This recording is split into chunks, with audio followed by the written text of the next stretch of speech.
Not really much going on in this. It does have one gimmick, which is that the wheels turn around, so that's cool. Choo choo. Here's the controls for the video game, directional, so on and so forth. But yeah, anyway, so let's get to it. Let's transform. It's a, again, pretty simple transformation. You free this piece. This does come off. It's detachable. It's made to detach. It's part of it, but I like to parts form as little as possible, so I'm going to leave that for a minute. Underneath here, this is his weapon, which just clips under here, and we'll show you that in a second. Put that aside. Okay, but to transform the legs, I'm gonna have to untab here, and they swing and they pop off. It's okay. Alright. That's why they idiot-proof these things for people like me. It's amazing how you turn on the camera and things go wrong. Okay, so anyway, that aside, fold out the legs, fold these up here, fold down his heel tabs.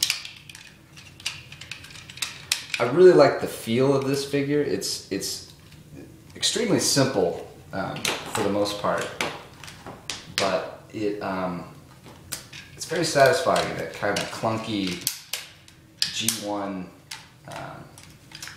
feel where, let's see here, this collapses. No, you have to get the arms first. Okay, there we go. Get those arms, these pieces in. Now it'll collapse? No, it's not collapsing. There we go. Okay, so you can see where this is going. I'll rotate the legs. It does have an interesting arm joint. Now you can see there's all these little yellow connection points. When it's plugged into the TV, again, I don't know this from personal experience, this is just from reading about it. Those points tell it how,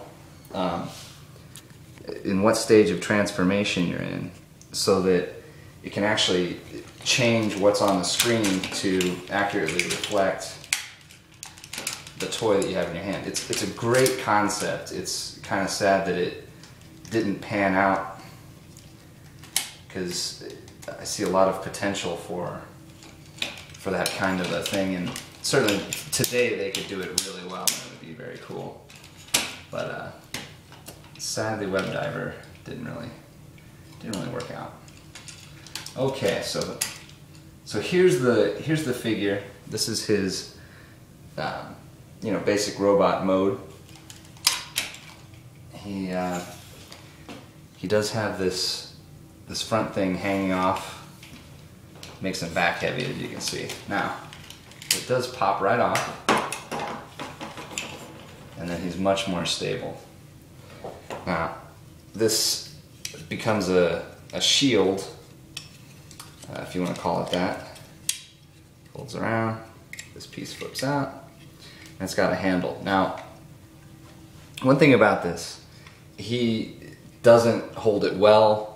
You're just going to have to trust me on it. It looks really pathetic. It just kind of limply hangs there.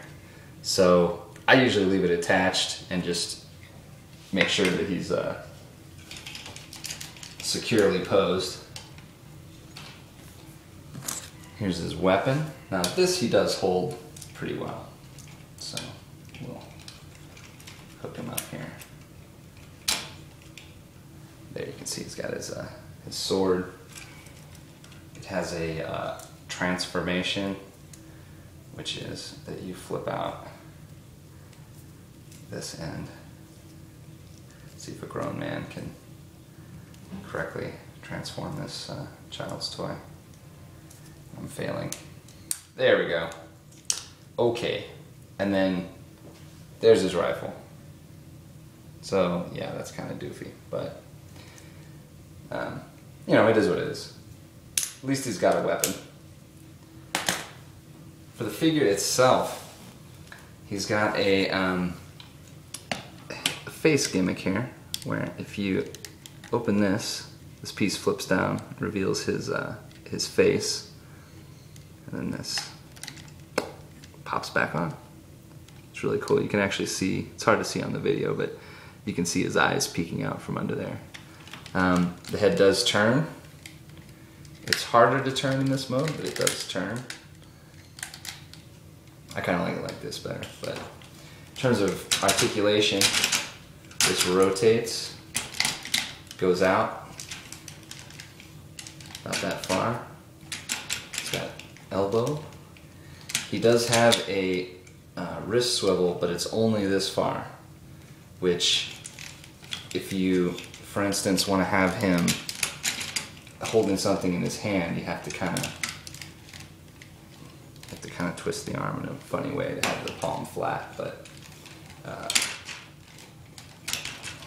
and then it has the fingers articulated that way, has the thumb articulated this way, which hopefully you can see.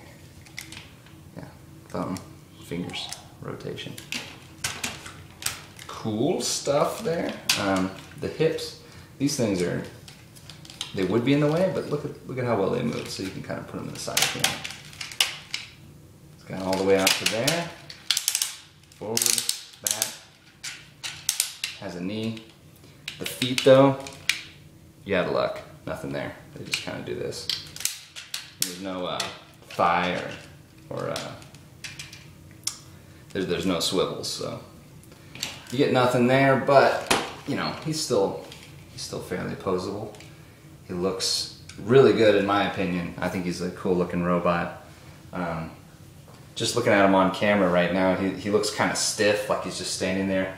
You can pose this guy much better than this. He can assume some pretty cool actiony poses. Here he is next to C-3PO. Just to give you an idea of his size, he is a little taller than Leader Prime from the Revenge of the Fallen. And once again, here's Linux. Just for scale. And that's about it. The only other thing I wanted to show is that when you leave the front of the train on here,